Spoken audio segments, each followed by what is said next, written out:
In today's video, I'm going to teach you how to add dynamic filters to your Wix Studio website efficiently. So let's dive right into the process and ensure you have a seamless experience with your site. First things first, you'll want to open Wix Studio in your Chrome browser. This platform is an incredibly versatile tool, and using Chrome ensures compatibility and the smoothest performance as you move forward. Once Wix Studio is open, you need to navigate to your category page. This is the page where you've set up a repeater or a product gallery. If you're unfamiliar with these terms, a repeater is an element that displays items from a dataset, allowing you to show lists, grids, and more, while a product gallery is a pre-made layout suited for showcasing products. The next step involves selecting the dataset connected to your category items. Datasets are essentially the bridge between your page's elements and the content you'd like to display. They're integral to making sure the data displayed in your repeater or gallery is accurate and up to date. Simply find the dataset associated with your items and select it. This will serve as the foundation for the dynamic filters we'll be setting up. Now that you have your dataset ready, it's time to add filter controls. These controls could be dropdowns or checkboxes depending on how you wish to let users customize their viewing experience.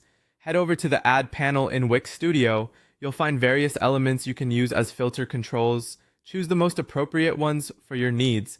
Dropdowns are great for options with many possible values, while checkboxes are ideal for binary choices or allowing multiple selections.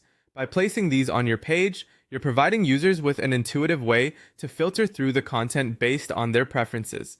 Next, you'll harness the power of Wix Velo code to connect these filter inputs to your dataset's filters dynamically.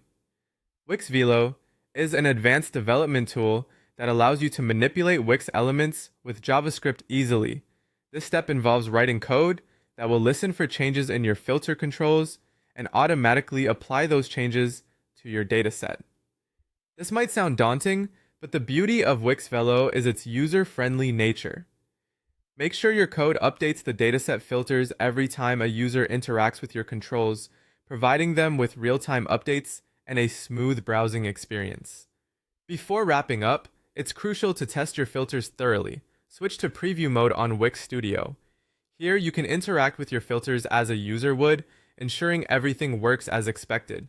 Check that selecting different options updates your category page correctly. Once you're satisfied with the functionality, it's time to make it live. Go ahead and publish your site, and your dynamic filters will now be available to all visitors. And there you have it. Adding dynamic filters to your Wix Studio site not only enhances the user experience, but also showcases your products or content more effectively.